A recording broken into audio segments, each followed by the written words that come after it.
दिखे।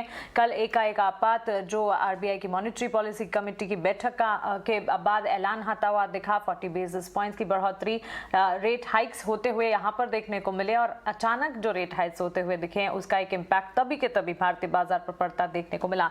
लेकिन जो इनलाइन एक्सपेक्टेशंस थे उसके हिसाब से फेड का ऐलान जब निकल कर आया, खासतौर से यूएस फेड ने जब 50 बेसिस पॉइंट्स की ब्याज दरों में बढ़ोतरी की तो उसको एक तरह से चेयर किया मार्केट्स ने। उसके बाद हमने अमेरिकी मार्केट्स में भी अच्छी तेजी के बीच ट्रेड देखा।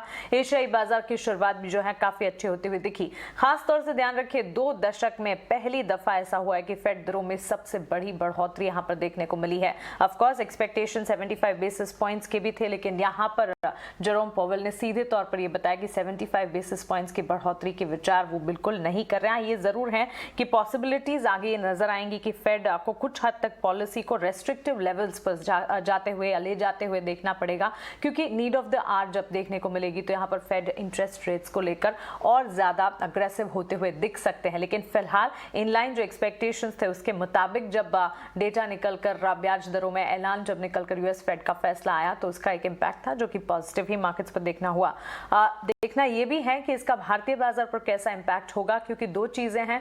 ऑफ कोर्स कल भारतीय बाजार में जब आरबीआई गवर्नर ने ब्याज दरों में बढ़ोतरी की उसको तो बाजार ने कल वहां पर रिएक्शन दिखाया और आज क्या बाजार उसको डाइजेस्ट करते हैं और एफओएमसी ने जो दरों में बढ़ोतरी की है उसका फिर क्या एक्सपेक्टेशन और क्या इम्पैक्ट पड़ता है ये देखना इंपॉर्टेंट होगा। एफओएमसी दरों में करीब 75 बेसिस पॉइंट्स की बढ़ोतरी पर विचार नहीं कर रही हैं। फेड के चेयरमैन जेरोम पावेल ने कहा कि अगली कुछ बैठकों तक 0.5% की बढ़ोतरी पर विचार किया जा सकता है।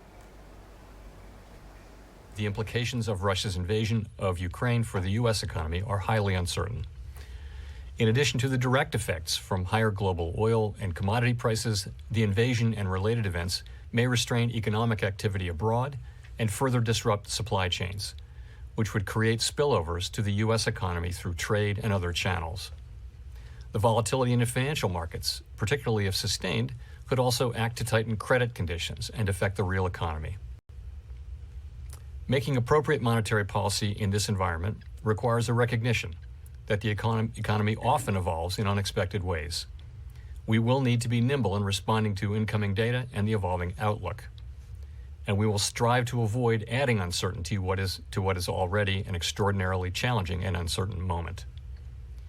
We are attentive to the risks of potential further upward pressure on inflation and inflation expectations.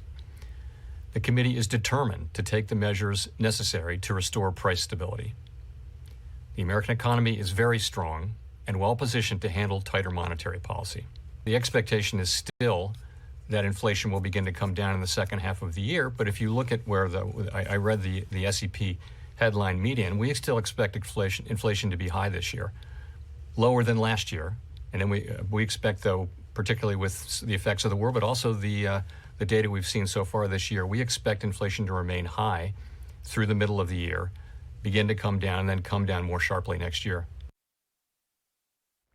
So, Jeremy Powell ने ये तो क्लियरली इंडिकेट दिया ही कि फिलहाल 75 बीपीएस पॉइंट्स बढ़ाने का कोई विचार नहीं। जो एक बड़ी चीज बाजार को, इन्वेस्टर्स को, कल यूएस मार्केट्स में लोगों को पसंद आई कि यहाँ इन्फ्लेशन को फाइट करने की बात तो हो रही है विदाउट ट्रिगरिंग अ रिसेशन।